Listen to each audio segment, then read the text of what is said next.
Mesdames, Mesdemoiselles et Messieurs, toujours dans la province coupe-préfère de la RDC, deuxième capitale du pays de Fachi Béton, où certainement nous avons un repère énorme à 2 jours de la DRC Mining. Beaucoup de gens affluent et on a découvert même des gens que nous ne pouvons pas découvrir. Dans l'émission d'aujourd'hui, je veux parler un peu de plusieurs personnalités, mais il y aura plus des images. Vraiment, Yoyo et Godet ont du travail. Parce que Nagoloba Mouké, mais l'image est belle. Je veux faire honneur d'emblée de jeu. Pour commencer, j'ai remarqué la grandeur du cadastre minier dans le Haut-Katanga. Ici, le CD de mine, c'est un bon manager, un très bon pour les assignations des recettes de l'État congolais, un très bon dans la connaissance du secteur minier. Lui, c'est la personne du Mukambi. J'ai dit Mukambi, pourquoi? Parce qu'il est aussi un grand serviteur de Dieu, certainement dans l'Église catholique. Il gère et il fait beaucoup de très bonnes choses pour l'intérêt de la population. Lui, c'est bel et bien M. Honoré Kabange Numbi, le CD du cadastre minier du Haut-Katanga. Je veux parler de lui. Je veux parler aussi certainement de celui qu'on appelle Amadou Djabi. Pourquoi je veux parler d'Amadou Djabi? Parce que Amadou Djabi, j'ai pensé à lui en révélation. En révélation, pourquoi? Parce que c'est lui qui venait sauver l'équipe Vita Club. L'équipe Vita Club, mais comme, ou je le dirais en lingala, ponalo koso na biso. Biso, toto a Vita, biso ba la Vita, muto azali président pour la combattre équipe, bokomo sengaye, abim sabalar na poche na epo sabino, bon azolu pour la management, il y a équipe apé sakabino et pourtant vous avez déjà de l'argent qui est prévu pour vous ou vous aurez chaque mois. Il y a un peu de conseiller de Makambo Ebele et à Lotisinga. Amadou Djabi à Lotisinga parce que c'est un grand entrepreneur et qui amène beaucoup pour la RDC. Je crois que nous allons aussi voir ces images. Je vais parler aussi d'une personnalité, Samba Batili. Samba Batili, c'est cet entrepreneur-là qui était venu relever le secteur économique de la RDC. C'est un entrepreneur africain. Samba Batili venait sauver le secteur économique, le relever encore davantage. Mais, malheureusement, à Koutanaki, avec celui que j'appelle actuellement le glouton, Jules Alingue Tenkei, que j'ai apparemment, à un certain moment, beaucoup apprécié pour sa méthode de travail, mais Sokande et Zalaki Nango, Bafaced, Yapamba Pamba. C'était plutôt pour donner des marchés à sa tendre et chère épouse.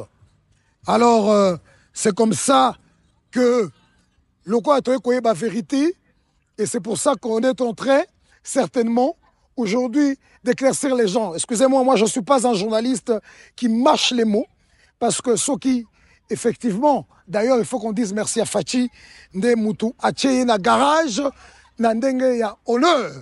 Hein? Mais bah, dossier naye, ce qui je vous dis, d'après ce que nous entendons, Eza Ebele, bah, ça allait quand même Moutou, pour qui j'ai beaucoup et bien parlé à un certain moment en ignorant beaucoup de choses. Mais ce qui m'avait fait très mal, c'était les bâtons dans le roue qu'il avait vraiment mis pour Samba Batili, cet entrepreneur avec une grande entreprise. Yoyo va vous présenter les images. Vous allez comprendre que le Congo aujourd'hui, et je demanderai aux spécialistes du secteur économique, Boluka Samba Batili Azonga. Samba Batili, à quoi qu'on peut, Samba Congolais Misala. Samba Batili, c'est celui qui va venir remettre la pendule à l'heure. On a besoin de toi, Samba Batili, parce que je sais, de partout où tu es, tu comprends que la RDC a besoin de toi. S'ils ne veulent pas de toi à Kinshasa, viens investir au Katanga. Je vous jure, si vous aimez le président Fachi, venez au Katanga.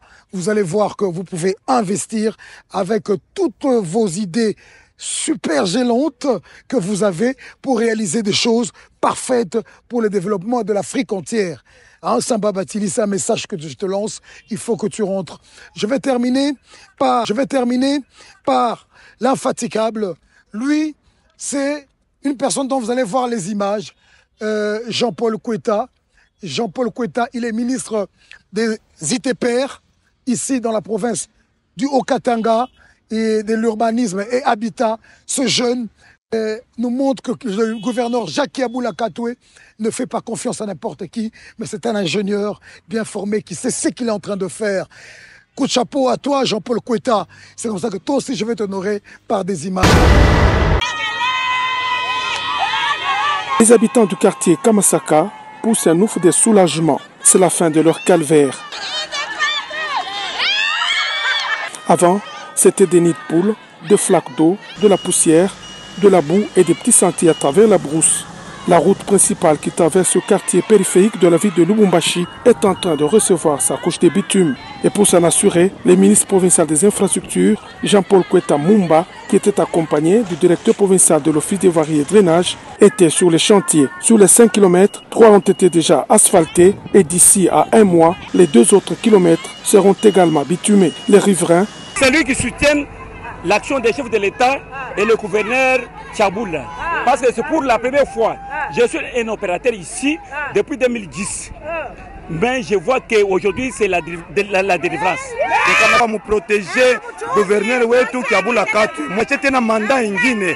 Hapa ni système ya tujito ambakaja. OK avec Tchaboula Katu. À un jet de pierre de là, un pont est en train d'être jeté afin de faciliter l'accès au quartier Kamasaka. À l'heure actuelle, les travaux sont exécutés à presque 80%. Cet ouvrage aura une capacité de 120 tonnes sur les 6 mètres de portée. Il aura aussi une largeur de 10 mètres à raison d'un passage de véhicules à 2 sens et un passage piéton d'1,50 m de part et d'autre. La population soulagée jubile et remercie le gouverneur Jacques Yaboula Katoué. Personnellement, Kaboula ou rien. Parce que nous voyons les œuvres. D'un chantier à un autre, le ministre provincial des infrastructures, Jean-Paul Koueta Mumba, va se rendre sous l'avenue des Araucaria, qui est aussi en pleine réfection. Accueilli par le directeur provincial de la CGT, l'ingénieur Dani Simbi, le ministre a reçu les explications sur l'avancement des travaux qui sont actuellement à l'étape de préparation de la plateforme. Bien avant, le ministre provincial des infrastructures avait été aussi sous l'avenue des Savonniers où se poursuit l'opération Zéro Trou. Yoyo Kinyambi, lokola na bandi, na sukisi, na mouton na kolobela et Ali Jean-Paul Koueta. Mesdames, Mesdemoiselles et Messieurs, nous allons d'abord commencer par les images, certainement, du chef de division de la province du Haut-Katanga, en la personne, certainement, de celui qu'on appelle Honoré Kabange Numbi. C'est parti en image, et puis on se retrouve certainement pour honorer aussi en symbiose Amadou Djabi et son très cher ami Samba Batili, parce que Bango ba frère et Bango 2, ba combattant Kibango. Mais comme Bazali Batou, ils sont déjà loin dans l'entrepreneuriat. Balobiso Kochelibiso Kal na gauche, Tofungoli na droite. Suivons d'abord Monsieur Honoré Kabange, chef de division des mines, qui nous explique un peu le secteur, certainement, des mines dans la province du Haut-Katanga. C'est parti en image. Merci d'abord pour votre présence dans notre bureau. Et ravi de savoir que vous collaborez, vous voulez bien collaborer avec la division de mines. Moi, c'est Honoré Kabange Numbi, chef de division provincial de mines du Haut-Katanga, et je suis là il y a une année déjà. Alors, brièvement, qu'est-ce que les gens peuvent comprendre de la division minière dans une province, notamment ici dans le Haut-Katanga? Merci.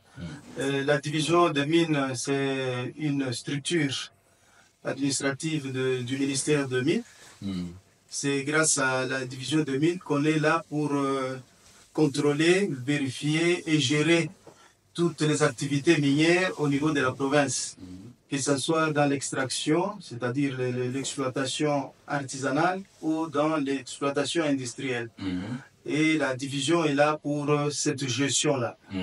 Et c'est cette gestion qui fait que nous puissions savoir dans quel angle, dans tel axe, il y a telle production, tel minéré et tel autre, que avec le gouvernement, nous puissions savoir comment gérer ça, afin que ça puisse produire pour la République.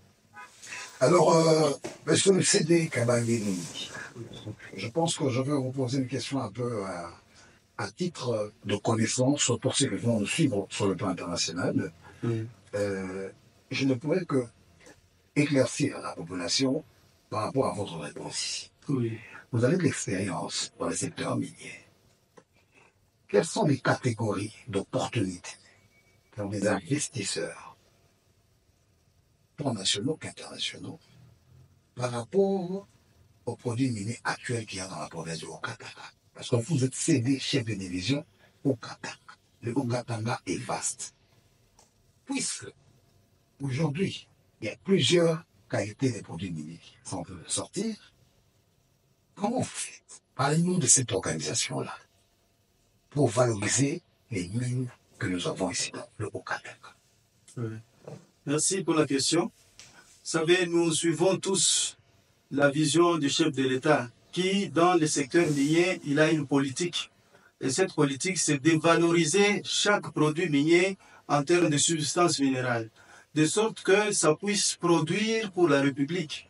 Et que, en produisant pour la République, nous, à notre niveau, comme ministère national, avec l'orientation de notre ministre national de Mines, il y a les produits qui sont extraits pour l'exportation, parce que ça donne de la valeur au niveau international.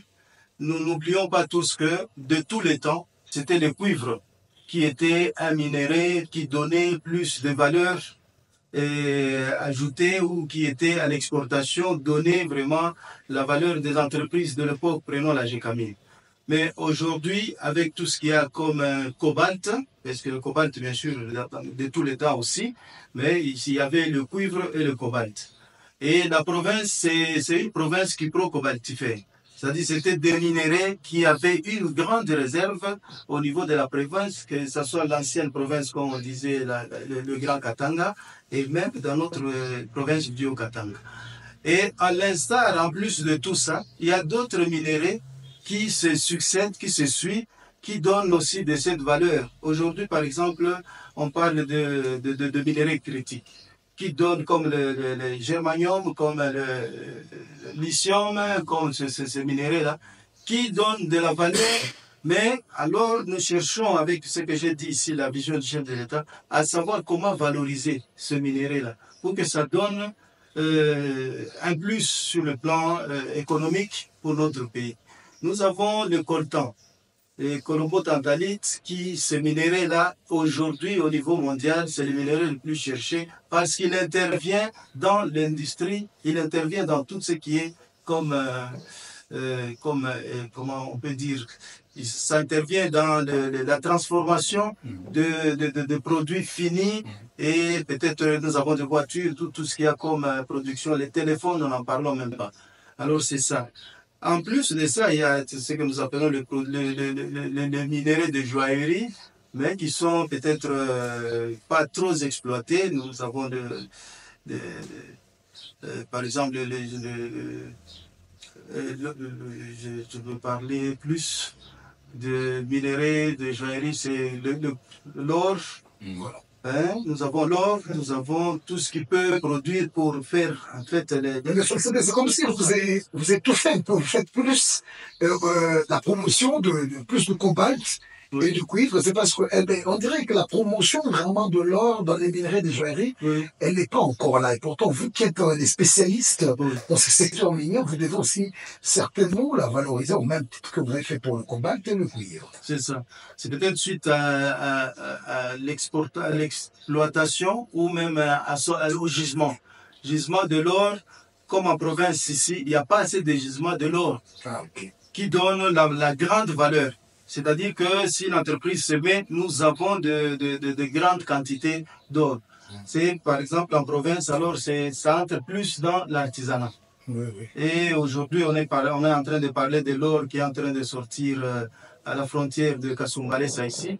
Et quand on a fait la descente, vraiment, il faut On y entre, on produit un peu, on vérifie un peu plus, on voit un peu comment l'extraction peut sortir pour qu'on fasse soit des coopératives ou bien qu'on puisse exploiter ça industriellement. Alors c'est pourquoi ce n'est pas trop attrayant pour que ça nous permette de booster, de donner de la valeur et de faire entrer les moyens au niveau de la province.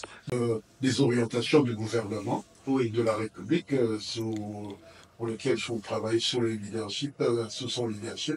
Pouvez-vous nous parler un peu plus de ces orientations et qui vous permet d'être à l'aise dans votre travail? Le code le demande, c'est produit de sorte que notre secteur minier soit incitatif et attractif. De sorte que quand les investisseurs arrivent, ils savent que nous allons pour tel produit, notamment le cuivre, le cobalt, le coltan et les autres dont je parlais. Et quand ils arrivent, certainement, on ne les laisse pas faire comme à l'artisanat. Ils doivent avoir des industries, parce qu'avec les industries, ça nous permet de faire le suivi et la taxation, ça nous permet d'avoir des orientations de la redevance minière.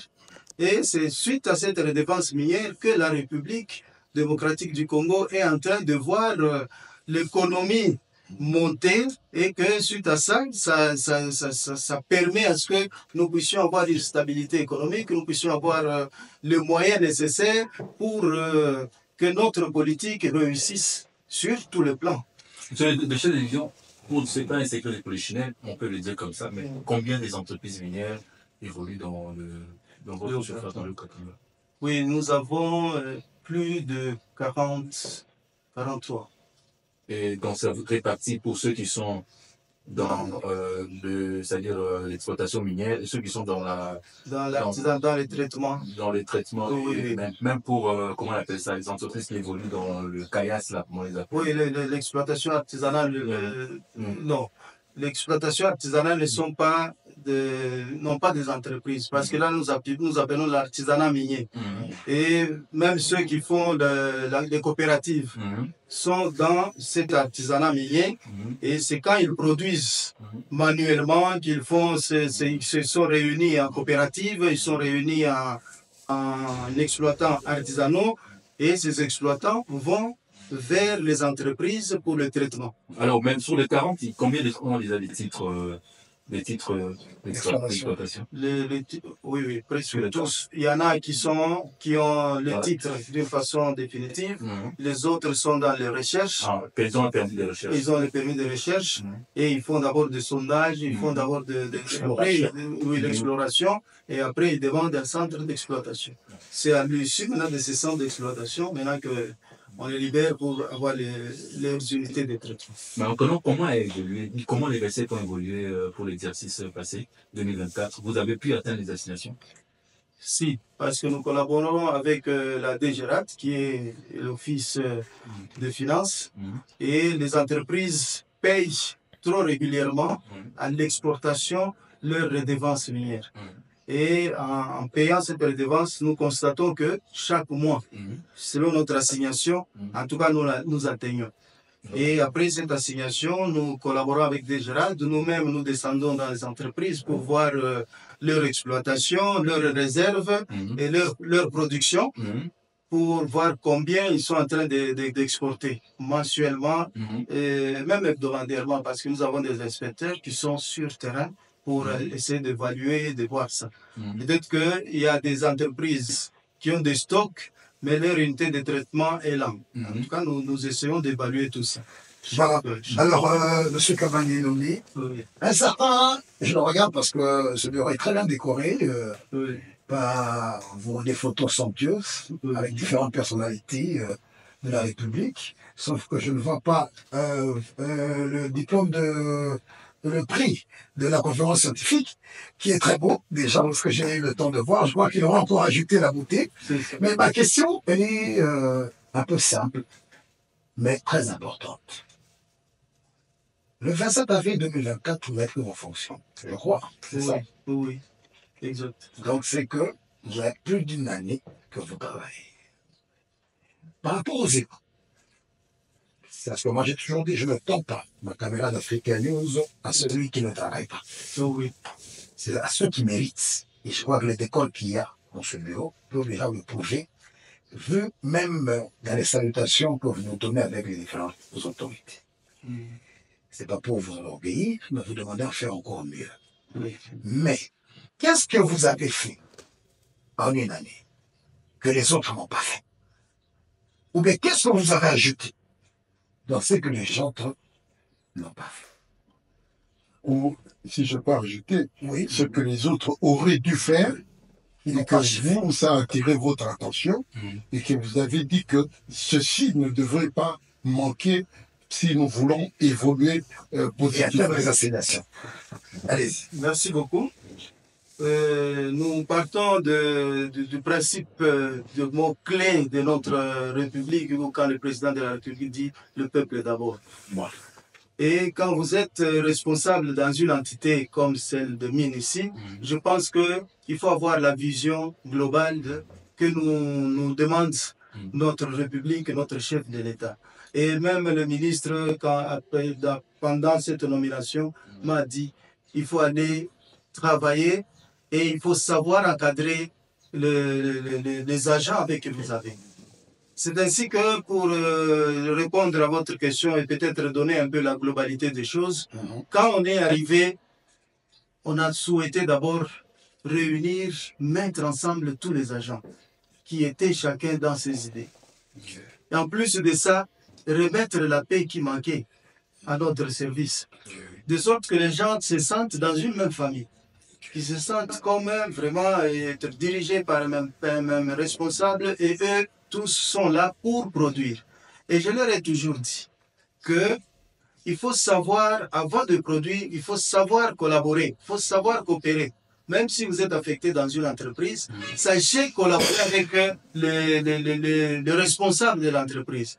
Comme ça, vous gagnez confiance. Et c'est par la confiance que tout peut aller.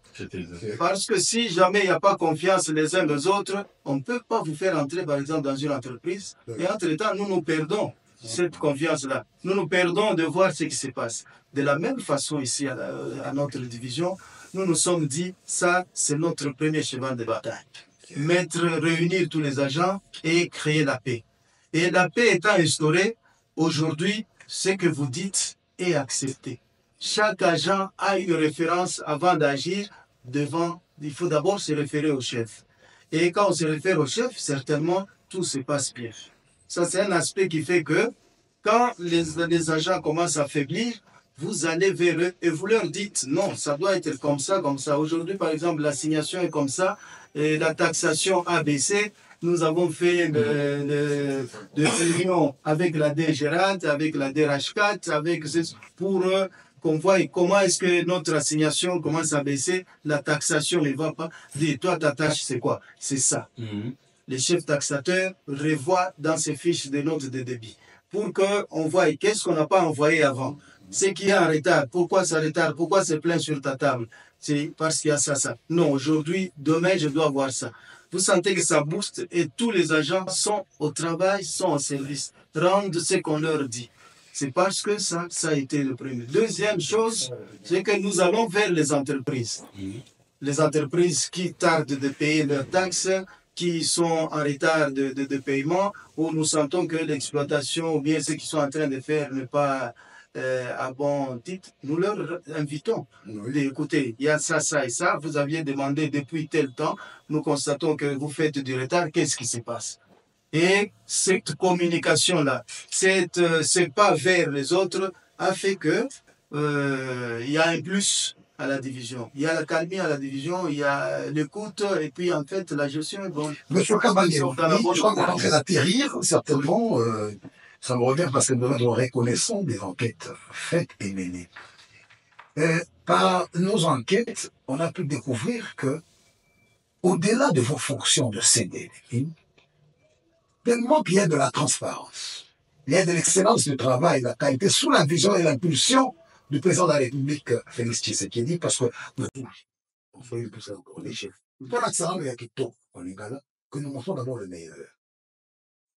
Ça vous ennuie, puisque vous le savez, ou bien ça vous demande de travailler encore plus pur. Oui. N'oubliez pas le faire. En tout cas, ça nous demande de travailler plus fort.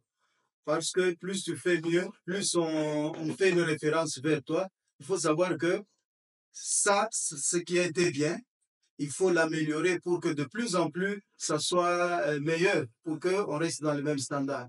Et cela fait que de temps en temps, il y a toujours cette demande-là de rapport ou bien de faire un rapport urgent. Nous le faisons vite. Nous réunissons, je réunis tout le monde, même s'ils étaient partis, ça j'apprécie les agents de ma division ici, même s'ils étaient sortis, ils étaient déjà partis. Dès que je suis là, je dis revenez parce qu'il y a un travail d'urgence. Dans moins de 10, 15, 20 minutes, tout le monde est là.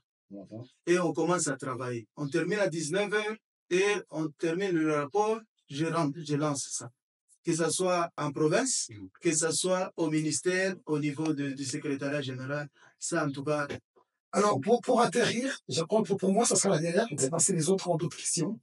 Si vous pouvez regarder la caméra et lancer un message au chef de l'État, au président de la République, commandant suprême des armées, qu'est-ce que vous dites à Fachi Béton depuis qu'il est au pouvoir? Parce que vous êtes cet ami qui reflète aussi sa vision. Le message. Merci vraiment au chef de l'État que nous respectons beaucoup parce qu'il est le garant de cette nation, il est le visionnaire de la nation. Alors avec sa vision, je pense que nous ne devons que le soutenir et que nous devons aller selon le précepte qu'il demande dans tous les secteurs, surtout dans notre secteur minier, parce que c'est le secteur le plus important, le secteur qui donne de l'avenir, qui doit même donner de l'avenir à notre peuple. Vous voyez, quand le secteur minier ne donne pas vraiment le nécessaire à la population, ne donne pas dans les attentes dont le peuple attend, dont le gouvernement attend, ça risque d'être mal vu. Mais pour le chef de l'État, nous sommes là, nous sommes derrière lui. Nous voulons que la nation aille de l'avant, de sorte que ça fasse la joie de tout le peuple. Oui, merci pour cette orientation, cette question.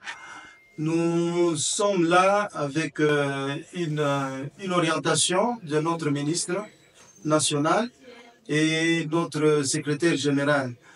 Nous avons constaté tout le temps que je suis là, monsieur Kevin l'a dit, je suis là il y a une année, mais j'ai fait plus de 5 voyages à Kinshasa où on nous appelle pour des orientations ou bien pour une formation, des ateliers. Mais je constate que quand j'arrive à Kin, que ce soit au ministère, la façon dont on nous accueille, la façon dont on nous oriente, je dis non, ici il y a un chef qui sait gérer, qui sait orienter et qui a le souci à ce que notre secteur puisse aller de l'avant. Et nous copions ce modèle-là. Et en le copiant, quand nous allons au secrétariat général, qui est notre propre administration, là, on sent qu'il y a de quoi améliorer notre administration. Parce qu'à tout moment, vous trouvez vos lettres que vous avez envoyées qui sont exploitées et on vous donne même ce que vous devez venir avec en province, que ce soit pour ici ou pour là. Vous sentez que le travail, chacun est à son poste en train de gérer. Et nous nous sommes dit, l'administration doit être un modèle partout. De sorte qu'on sente que ce qui se passe au Katanga, ce qui se passe à Lualaba, ce qui se passe au Lomami et Tanganyika pour le Grand Katanga, soit vraiment un modèle issu de notre secrétariat général. C'est pourquoi nous remercions vraiment notre hiérarchie pour cet encadrement qui ne cesse de nous mettre dans notre travail et faire un travail parfait comme il est. Okay. Merci beaucoup pour ce message. Sans plus tarder, je veux prendre en symbiose. Yuyu Okochelanga, Oche Amadou, Oche Pe Samba Batili. Pour les entrepreneurs, Oyo Balingi Congo Mingi. Comme vous voyez un homme comme Amadou Djabi, Akenako comme président Vita. Amatissa Vita. Mais, Eza Lokola, ba Oyo, bazana ba bureau de responsabilité na Vita, ba tireur de ficelle, tiba ke de Oko Selaïque, a détourné qui m'ont CAF. Et la CAF a dû démentir ça. Pour les gens qui ne connaissent pas, je vous rappelle qu'Amadou Djabi, c'est celui qui a abattu ça Wenge d'ensemble, le seul, Banda Bakabouane. C'est un monsieur très sérieux et important pour le développement de l'investissement en RDC. Ministre de l'Industrie, il faut toujours un conseil chez les gens comme les Amadou Djabi. Ils connaissent comment investir ici en Afrique, et particulièrement en RDC. Lui, ces images seront secondées de celles de Samba Batili avec son entreprise. Je répète encore, mesdames, mesdemoiselles et messieurs, Moutassara Samba Batili a Kende, na Mwakanda à Congo, c'est Jules Aligné Tenkei. Mais la vérité, même si ça monte, vous avez par l'escalier et ça finit par arriver, il y a un Jules Aligné Te, Aza Pembeni, Lelo. Moutonga la soutena trop. La soutena est trop, mais la vérité, belé alagi na sima. Basola boite Jules Aligné Te. Au moins, ma belle noce au salibatu, Lelo, chef de l'État comprendre, a remercié au kaka. Et ça façon, hein? Il y a cause à la moi reconnaissant la moi Moussala au sali, mais la sima Moussala, Maramabele alaki. Lelo, je crois que le dieu de Samba Batili a fait qu'au Vanda Pembeni et Samba Batili doit revenir certainement pour réinvestir dans plusieurs domaines ici en RDC. Suivant les images d'Amadou Djabi, suivi de Samba Batili, Youyou, c'est parti en image. En aucun moment, on ne parle de garantie dans le contrat. Et on a eu cette discussion à l'IGF. Quand ils ont amené la question, vous demandez une garantie, et cette garantie va bloquer les avoirs de l'État. On était sidérés. On dit, mais regardez bien le contrat. En aucun moment, on ne parle de garantie. Ça fait des années que je suis quand même dans ce domaine. Nous savons très bien que quand vous parlez de garantie, le mot est fort. Ce qu'on dit dans le contrat, c'est un paiement. Et le montage, il est fait comment? Nous, aujourd'hui, et ça depuis à la base, on a travaillé, même avec Idemia, nous avons eu plusieurs discussions avec nos financiers à Paris avec Idemia. Quand on était sur le montage du dossier, nos financiers couvrent le risque Congo. C'est un montage financier. Idemia veut être sûr que s'il fait des services, s'il fournit des produits, il sera payé. Nous avons négocié avec Idemia pour qu'ils acceptent d'étaler sur 5 ans le paiement de leurs produits et services. Derrière, notre partenaire financier donne une lettre de crédit annuelle à Idemia. Donc c'est un engagement par signature. Donc ce qui nous permet de livrer des produits et des services. La preuve, jusqu'à date, l'État n'a pas encore mis un franc. Parce que nous, on n'a pas touché un franc. Les 20 millions dont on parle, ça a été versé, mais on n'a pas touché. Les 20 millions ont été versés quand? En février. Et depuis juin passé, on ne s'est pas arrêté. Donc, ce qui se passe, ils ont payé les 20 millions. Les 20 millions ont été bloqués. Dès que l'argent est rentré, le lendemain, IGF a envoyé une lettre pour bloquer la lettre, pour bloquer les fonds. Mais avant même ça, tout ce qu'on a fait, l'argent est venu de quelque part. Tous les va-et-vient, tous les équipements qu'on a envoyés ici, toutes les cartes qu'on a envoyées ici, les récépissés, les formulaires d'inscription. L'argent est venu de quelque part. Ce n'est pas venu de l'État. Donc, quand dans la discussion qu'on a eue avec l'IGF, l'inspecteur nous dit oui, mais nous on veut que vous ameniez les 600 millions, comme ça on démarre le projet. J'ai dit mais quel projet on fait? Même s'il y a 600 millions, on va les prendre, les amener au Congo pour les ramener après pour payer les différents fournisseurs. Non. Le monde repose sur des montages financiers. Prenez la plupart des projets en Afrique. Je ne suis pas quand même à mon premier projet. On a fait beaucoup de projets. Les banques sont là pour ça. Les institutions financières sont là pour ça. Quand vous avez un projet, les gens regardent d'abord la capacité technique, la capacité d'exécution, ok? Et puis on regarde le risque commercial. La capacité technique, on l'a, puisque avec IDEMIA et puis notre expérience qu'on a, ça c'est prouvé. On n'est pas à notre premier projet. La capacité commerciale, le contrat qu'on a avec l'État nous garantit des paiements.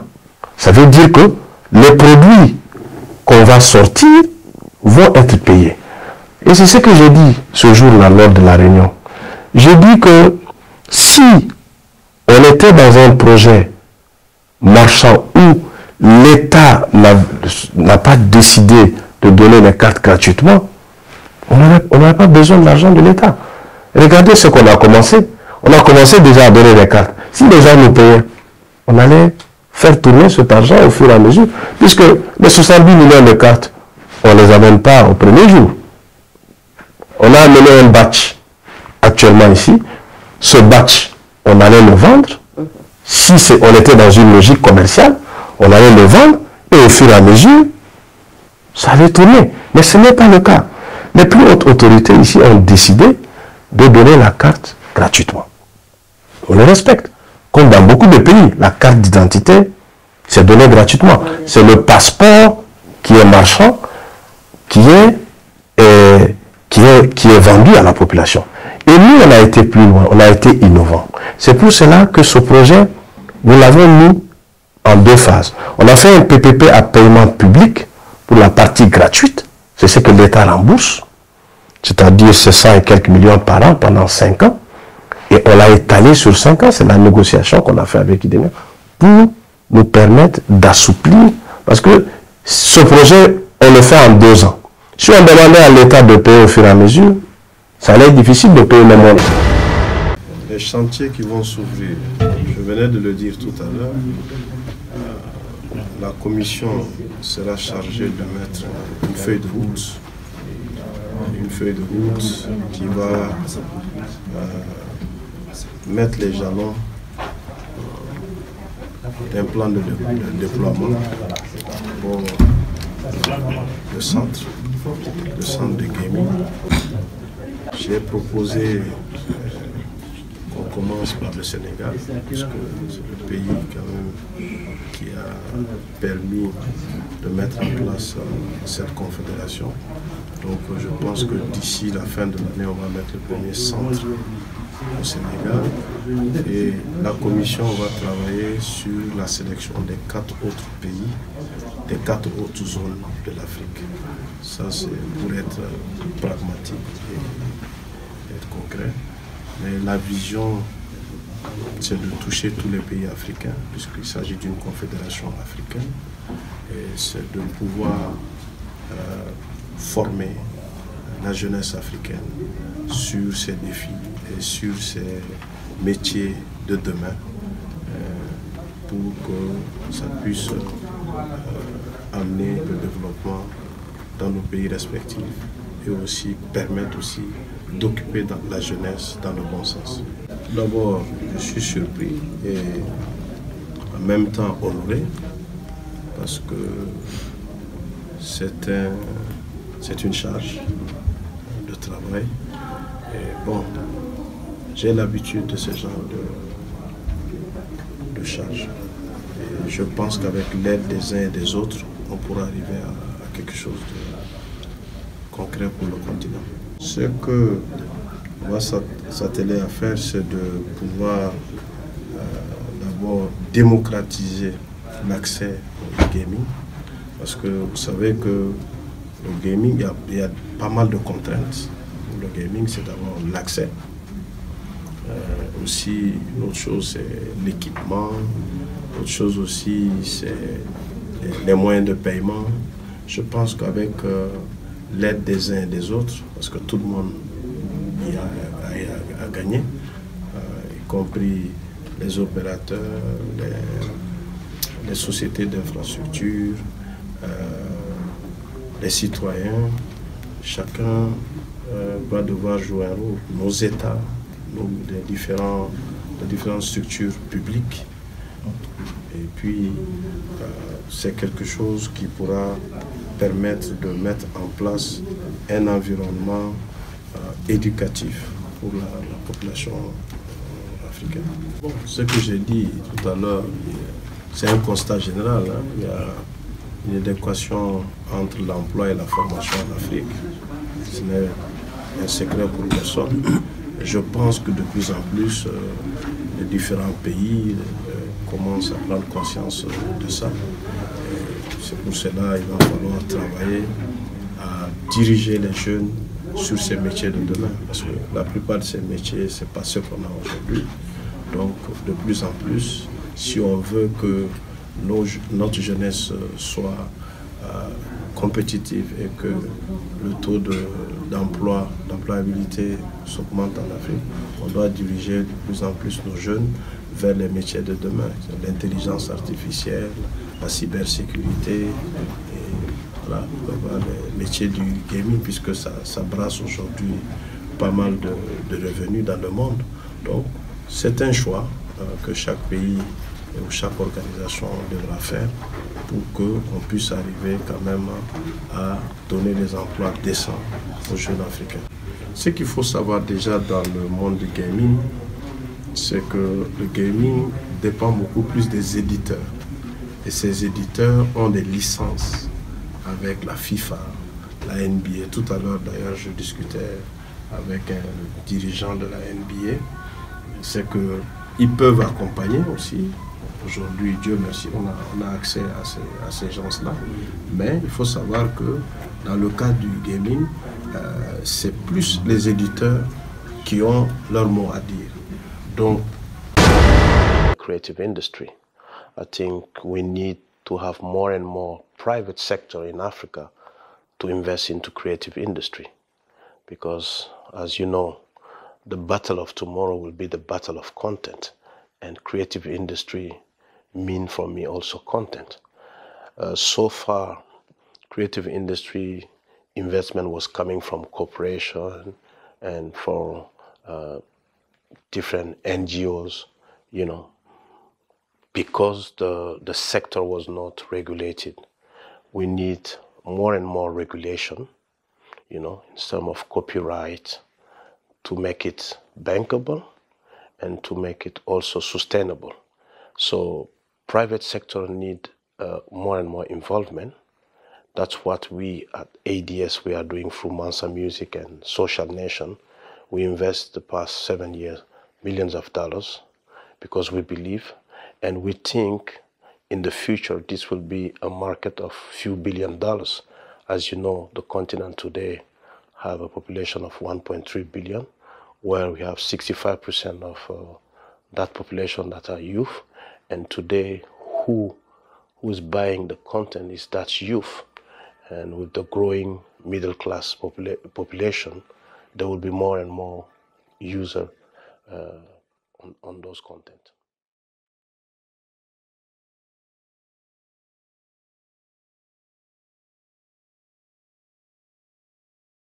Yes, I agree with you. Financial institutions often question. That used to be the case.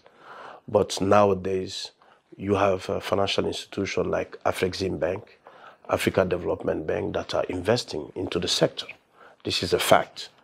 The reason why I think they are questioning is because the sector needs to be more regulation, and also we need to have a business model that will fit the need. Because if you take today the population, we have almost 500 million people who have access to smartphone. So that means they could go on platform, music platform. And what needs to be done into the sector is to make the internet more affordable. If we can have a package of internet plus the music and make it by micropayment, that will bring more and more people into those platforms and make the market bigger. So that reach will make the sector bankable and also have more people coming onto to those content.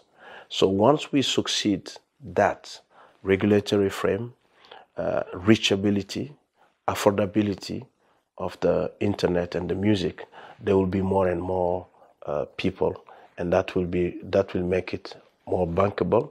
And then, as you know, financial institution, wherever there is market, they will invest. So we need to create that market of 500 million people, even though if they can pay like $1 a day, you can imagine what kind of market is that. So micropayment, affordability, and also reach. So that will make the sector more viable and sustainable. Je tiens donc premièrement à remercier le président Amadou et toute son équipe pour le travail abattu à la tête de notre équipe, surtout en ce qui concerne le début de la professionnalisation sur le plan administratif et aussi sportif. Il faut les reconnaître qu'il y a eu un changement parce que je suis quand même là depuis quelques années, comité de coordination.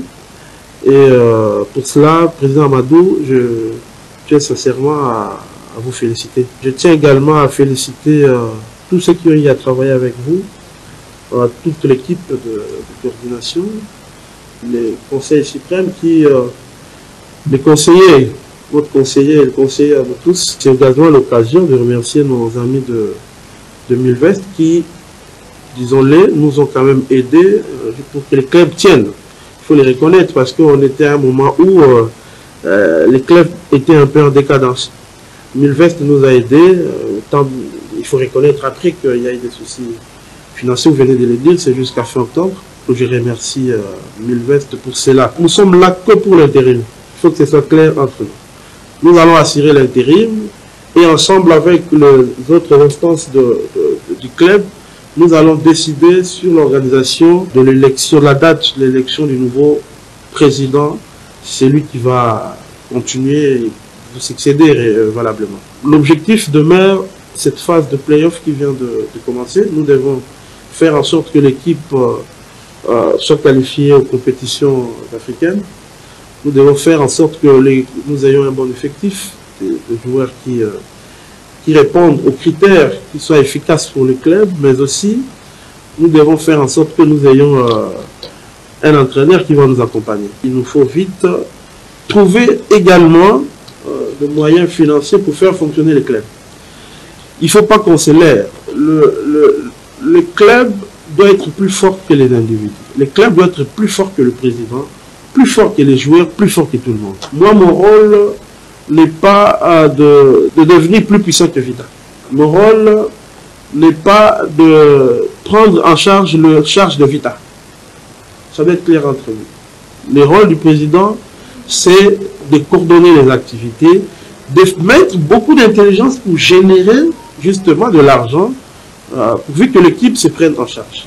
C'est de cette façon-là que nous rendrons Vita plus fort que le président, que le conseil suprême, que le supporter. Chers supporters, sachez qu'ensemble nous sommes plus forts. Nous jouerons toujours pour vous et de par ma voix, tout le club de Vita vous souhaite une bonne et heureuse année 2025. Et si nous surtout matate zanga gate, mais to bungisaka pour que l'équipe nabiso et kende liboso.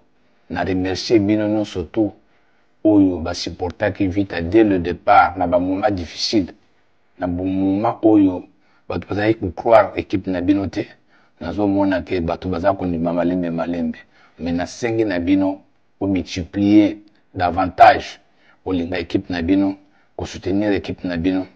Biso tozali wana pona kokamba équipe bayede rezalaka ekoza toza batu ya mokili mais babongisaka toujours na senga ba supporter nous ya Vita bazala uni et que 2025 ezala 2025 ya réussite. Pourquoi pas tozwa na faute mbala oyo parce que ça fait très longtemps que Vita a joué na foot. To bunda tozala uni to tika bitumba na stade pe ezala surtout to tika envahir terrain tous les jours parce que ezo sala biso mabe toza kofuta baamande nasengi bino nyonso tu merci na oyo nyonso tu oyo bozosala baoyo basutenaka coordination na baoyo basutenaka coordination te nzambe apardonne bango alimbisa bango parce que biso nyonso tu tozali mpona. Nous sommes arrivés à la fin de cette missive. Je crois, Youyou, nazo les annoncer balamoko. Na ba image oyo tozana yango ezali en symbiose certainement avec un grand homme d'affaires.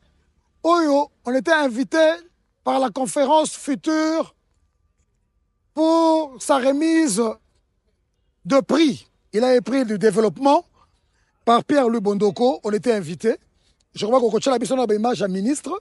Au pas Zouaki, prix Naye, parce qu'il m'avait invité. J'ai dit Jean-Paul Koueta, c'est l'étoile montante de la province de Haut-Katanga. Merci au gouverneur Jacques Yaboula Katoué. Jacques Yaboula Katoué, lui, qui est en ce moment où nous parlons très combattu par des oiseaux de mauvais augure. Bako Mekayo, Excellence, monsieur le gouverneur. Moi, je l'ai toujours dit. Atanga Kevin Kaswa, au Kiparanga Pendati. Mais Moussala, Ososala pour le développement de la province. Et ça, la Kengana qui paye. Je vous aime bien, monsieur Jacques Yaboula. Surtout d'avoir élevé ce digne fils de pays en la personne de Jean-Paul Koueta. Vous avez suivi toutes les images. Vous avez suivi le chef de division Mine, le dignitaire Papa Kabange Numbi.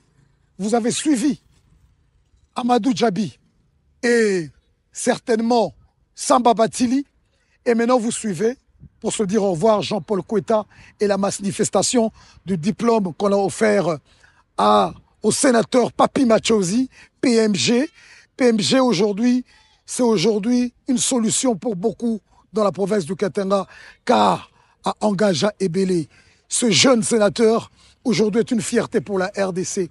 C'est pour ça que j'étais allé couvrir cet événement avec le financier et M. Daniel.